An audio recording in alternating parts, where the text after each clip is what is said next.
Okay sir, एक और गंभीर सवाल था। आपकी शादी जो हुई थी लव मैरिज थी या अरेंज मैरिज? लव मैरिज थी हमको। कुछ ऐसा है क्या, जैसे मैम ने पहले जॉब करती थी, फिर शादी हुई, उसके बाद फिर यूपीएससी का ख्याल आया, तो कुछ ऐसे चल रहा है? नहीं, ऐसे नहीं चल रहा है। बचपन में कैसी थी मैम, चुलबुली सी, ऐसा बचपन में कुछ? एक बार ऐसा था, एक बार इसी 6 में थी, 7th में थी, इसके पढ़ाई में वीक थी। हाँ। ये मैं इसकी बताऊंगी जरूर। एक बार इसने स्पीच दिया था अपने डिफेंस में। हमारे डिफेंस के सभी लोग ऐसे बोले थे, जो ऑफिसर लोग थे, कि बच्चा आगे जाके कुछ न कुछ करेगा, कि गिर के ही संभलते हैं, ठोकर लग के ही हम आगे बढ़ते हैं। नमस्ते स्टूडेंट, लाइव देख रहे हैं और इसके पहले आपने देखा निवेदिता कुमारी मैम हैं, जिनका यूपीएससी में 251 रैंक के साथ आईपीएस के पद पर चयन हुआ है। और ख़ास बात जो थी, जो मैंने शुरू में ही बताया था, कि मैम ने शादी के बाद प्रिपरेशन शुरू की थी और उसका पूरा श्रेय जाता है सर को। सर हैं मैम के हस्बैंड ना सर? हाँ जी, वैसे श्रेय तो इनको ही जाता है, क्योंकि मेहनत तो इन्होंने की। हमारा तो सपोर्ट सिस्टम था, तो सपोर्ट का काम हमारा था, तो वो हमने कराया। लेकिन मतलब शादी के बाद हाँ करना, क्योंकि लीगली तो यहाँ बात नहीं कही जाती, लेकिन कई बार होता है ना, परिवार में लोग आदेशित नहीं करते कि हाँ आप इसके बाद तैयारी करें, परिवार संभालना होता है। नहीं, हमारा तो पूरा सपोर्ट था। जो हमने तो कहा था कि करें, और हम लोग बहुत खुश हैं जो है कि हम हाँ देश की सेवा करें आगे चल के जो है। और हमको अपनी वो नहीं करानी है कि हमारी सेवा करें, जो है अपना देश की सेवा करें। तो अभी आप क्या करते हैं? मैं इंजीनियर हूँ जो है रिफाइनरी में। तो सबसे जब मैम के मन में ख्याल आया होगा, तो आपको कैसे, मैम ने बताया था या आपने बोला था, कैसे पता चला था कि मैम प्रिपरेशन करना चाहते हैं? हाँ, इन्होंने बोला था जो, और मैंने मतलब सहयोग ही किया पूरा जो हाँ, टाइम जो है। हाँ, और क्या। पर घर वालों से नहीं पूछा था? घर वाले क्या कहेंगे कि यार मतलब बहू आई है, घर में ही रहेगी, कुछ करेगी, कि मतलब प्रिपरेशन करेगी सब कुछ छोड़ के, ऐसा कुछ? एक्चुअली हम लोग उधर रहते थे, मतलब घर वालों से बहुत दूर रहते हैं जो है, नौकरी पे। तो घर वालों का ऐसा कुछ था नहीं जो है कि, क्योंकि उनको तो वैसे भी दूर रह रहे हैं, तो दूर रह के कुछ भी करें, तैयारी कर रहे हैं जो भी करना करें जो है। आपने पहली बार कब बताया था सर को?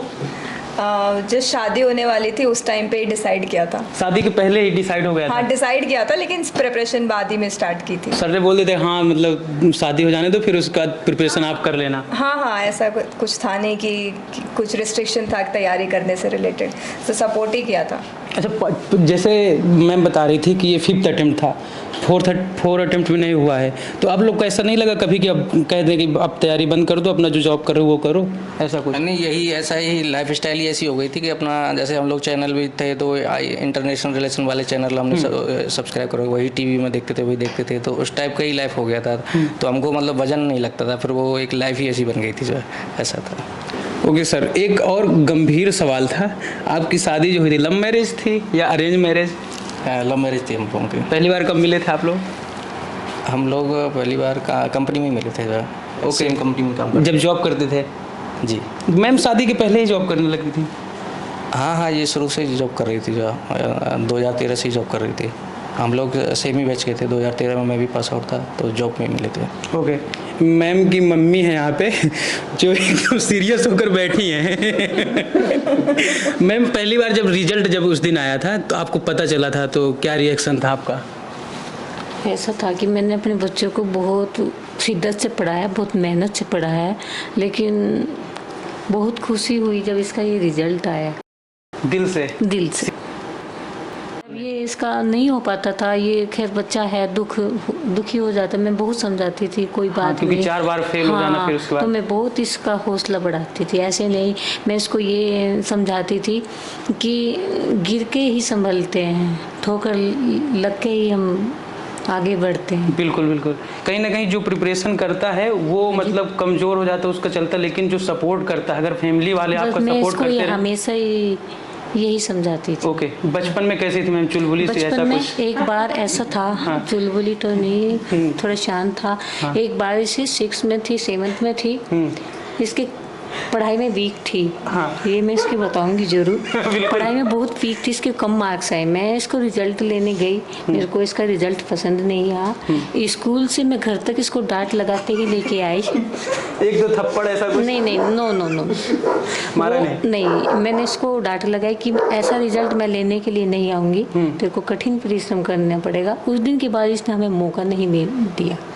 फिर तो इसने वो पढ़ाई करी, 10th 12th में टॉपर करा। हम डिफेंस से बिलोंग करते हैं, तो हमारी यूनिट में वो झंडा इसने लगाया, सब यही कहते थे कि सरोवा की ये लड़की कितनी इंटेलिजेंट है। जोधपुर में बैनर लगे हुए थे, हाँ तो वहाँ से कहीं ना कहीं लोग शुरू हो गया था, हाँ, वहाँ से इसकी पढ़ाई हाँ, अच्छी शुरू। लोग एक दूसरे से मिल के भी उसका नेचर जान लेते हैं ना, कैसा ओजस्वी है या कैसा कुछ और इसका कैसा है। नहीं, एक बारिश ने स्पीच दिया था अपने डिफेंस में, हमारे डिफेंस के सभी लोग ऐसे बोले थे जो ऑफिसर लोग थे कि बच्चा आगे जाके कुछ न कुछ करेगा। उस दिन हम थोड़ा सा इमोशनल हो गए थे हस्बैंड भाई। और बच्चा आज कुछ कर गया। आज देखो कर ही गया सच में। आईपीएस अधिकारी, आप मैम की शिकायतें बता दी कि डांटी थी एक थी, मैम तो आईपीएस बन गई, डर नहीं लग रहा है? नहीं।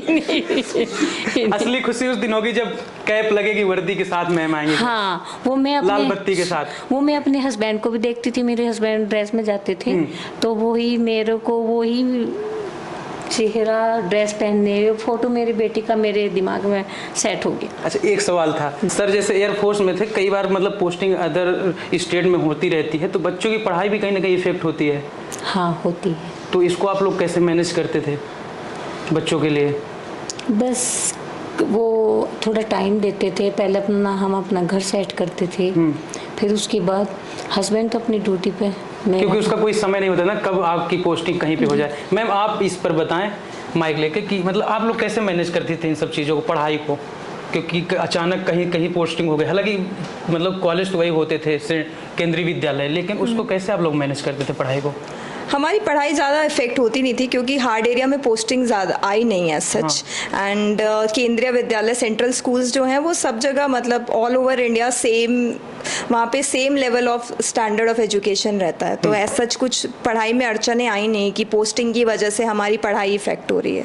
और पूरा माहौल बहुत अच्छा रहता है कैंट एरिया में, सब कुछ पूरा बहुत ही सपोर्टिव रहते हैं सब लोग। तो इनफैक्ट अच्छा माहौल मिला हमें, तो कभी ऐसा नहीं लगा कि पोस्टिंग होने की वजह से पढ़ाई इफेक्ट हो रही है। निरंतर पढ़ाई चलती है। निरंतर पढ़ाई। ओके मैम, मैम के साथ में मैम के छोटे भाई और बहन भी हैं, उन लोगों से थोड़ा बात कर लेते हैं। आपका नाम सर? नकुल। नकुल, क्या करते हैं अभी आप? मैं 4th ईयर DTU कॉलेज में हूँ, कंप्यूटर साइंस इंजीनियरिंग। मैम से क्या सीखने को मिला आपको कुछ आगे? हार्ड वर्क, लाइक अगर लाइफ में फेलियर हो भी रहे नहीं हो रहे, लेकिन उसे दिल से नहीं लगाना है, आगे बढ़ते जाना है। अगर तुम मेहनत करोगे तुम्हें एक न एक दिन फल मिल ही जाएगा उसका। यूपीएससी का ख्याल कभी आ रहा है कि यूपीएससी करना है ऐसा कुछ?